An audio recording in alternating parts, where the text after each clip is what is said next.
Magmunggo tayo ngayon. Lagyan natin ng tubig yung ano. Meron na siyang tanglad, yung dapat inihaw na isda. Prito lang, walang inihaw. Merong gabi. May soup na yan. Atchal, sibuyas. Maglagay tayo ng yan, paminta powder. Ayan. Tapos, yung munggo. Ayan, may munggo na ako.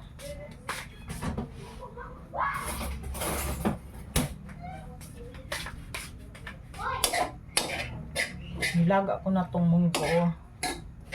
Ayan, ilagay natin dito. Sabay-sabay na.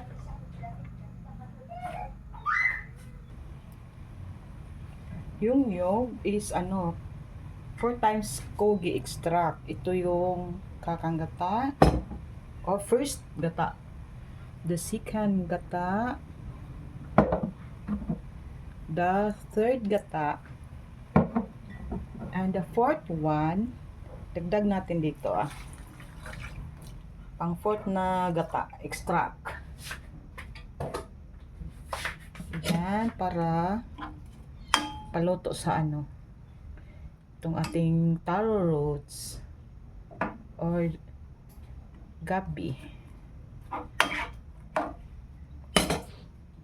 Maglalagay tayo ng squash para masarap. At medyo konti na yung sabaw, so idagdag natin yung pang third extract. Ayan. Ilalagay na natin yung second extract na gata.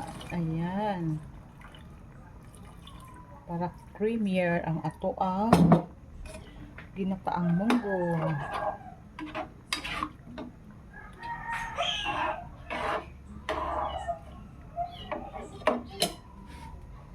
Mamaya na natin tikman.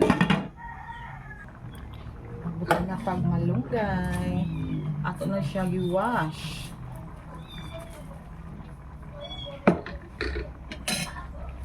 Kay luto na atong gulay. Kadali man lang. Ito na yung ating kakandata. Dapat isang lang kulo para white yung ating sabaw, di ba? Huwag na natin patagalin para hindi siya magmantika.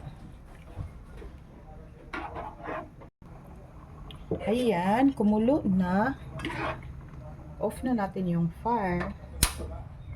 Ayan, para puti yung sabaw. Tingnan nyo. Ayan. White ang sabaw. Tingnan mo pa lang. Sarap na. Very appetizing. Ayan. Thank you for watching. Love, love everyone. God bless all. Thank you, thank you.